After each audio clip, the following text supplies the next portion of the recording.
Sunday, 20th February, the Gap News this morning, broadcasting live from Kuala Lumpur, I'm Ghazali Abdullah. First the headlines.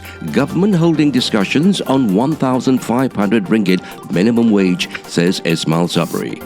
Better to reopen borders later this year, says Khairy. Bomb explodes in southern Thailand, injuring 5 policemen. Storm Eunice carves deadly trail across Europe. Ukraine conflict, rebels declare general mobilization as fighting grows. Ferry fire, search for 12 missing off Corfu continues. Canada protests, police begin to make arrests at Ottawa protests.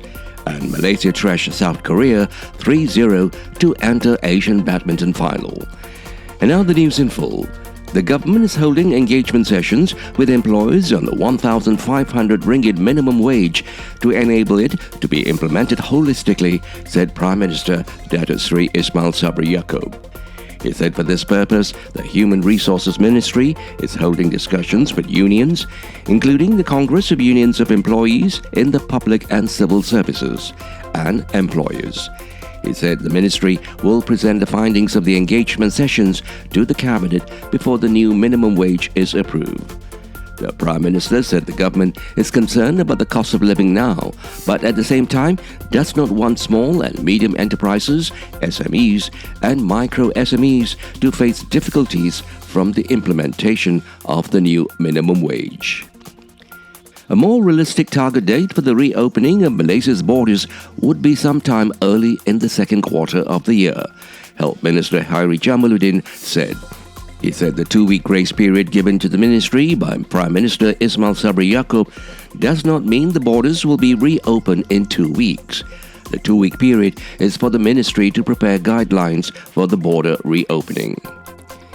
5 policemen were injured by a bomb blast in Yala, southern Thailand, Friday.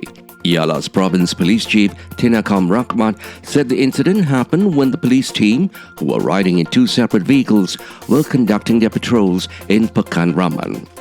In the incident that occurred at about 8:45 p.m., he said a homemade bomb weighing 15 kilos to 20 kilos was believed to have been installed in a roadside gas tank and detonated using a walkie-talkie. The 5 policemen were reported to be in stable condition. At least 14 people have been killed as Storm Eunice carved a deadly trail across Europe. Deaths were reported in Belgium, the Netherlands, Germany, Poland, the Irish Republic, and the United Kingdom as fierce winds felled trees and sent debris flying. Millions of homes and businesses lost power across Europe, and transport networks were left in disarray.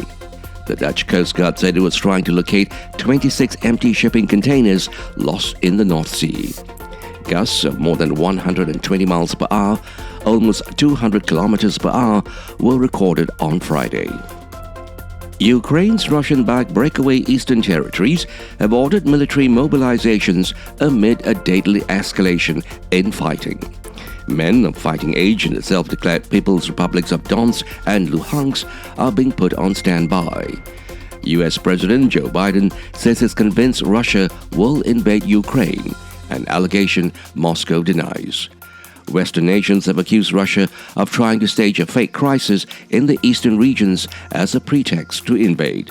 International monitors report a dramatic increase in attacks along the line dividing rebel and government forces. A Ukrainian soldier was killed by shelling on Saturday morning, the first such death reported in weeks. Mr. Biden's Defense Secretary Lloyd Austin said Russian forces were beginning to uncoil and move closer to the border with Ukraine. The search is continuing for 12 people missing after a ferry burst into flames near the Greek island of Corfu. They are all thought to be truck drivers from Bulgaria, Greece, Turkey, and Lithuania, Greek authorities said. The fire, which began on Friday, was still burning 24 hours later, hampering the rescuers, they said. The cause remains unknown. A total of 280 people were evacuated and 2 airlifted from the ship after being trapped in the hole. The Euroferry Olympia, owned by Italian firm Grimaldi Lines, had left Igoumenitsa in Greece for the Italian port of Brindisi when the fire broke out on a car deck. Police have clashed with demonstrators in Canada's capital, Ottawa, as they moved to end a 3-week anti-vaccine mandate protest with 100 arrests made. The operation started early on Friday with some officers on horseback after the government invoked the Emergencies Act to crack down on the protests. Some protesters who resisted were thrown to the ground and had their hands zip-tied behind their backs. Police have also accused protesters of using children as a shield. A group of protesters have remained in the city in defiance of orders to leave. Footage from the scene showed hundreds of police officers advancing into the heart of the protest zone next to Parliament Hill. Some of the remaining protesters formed a line in front of approaching officers, linking arms and singing "O Canada," the national anthem. Malaysia stormed into the Badminton Asia Team Championships in style by defeating South Korea 3-0, leaving their rivals in a state of shock. National singles champion Lee Zijia overcame a lethargic first game, where he went down easily at 13-21 to Jung Hyuk Jin. However, he bounced back to win the second and third games comfortably with scores of 21-13 and 21-15.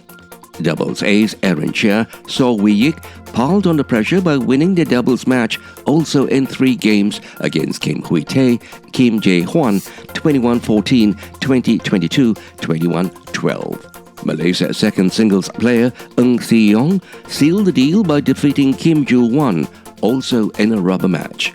He won 19-21, 21-16, 21-12. To end the bulletin, here are the headlines again. Government holding discussions on 1,500 ringgit minimum wage, says Ismail Sabri. Better to reopen borders later this year, says Khairy. Bomb explodes in southern Thailand, injuring 5 policemen. Storm units carves deadly trail across Europe. Ukraine conflict, rebels declare general mobilization as fighting grows. Ferry fire, search for 12 missing off Corfu continues. Canada protests, police begin to make arrests at Ottawa protests. And Malaysia thrashed South Korea 3-0 to enter Asian badminton final. This has been the Gap News this morning, Sunday, 20th February. The Gap News is also available on the internet news portal Melaka Hari Ini. Broadcasting live from Kuala Lumpur, I'm Ghazali Abdullah.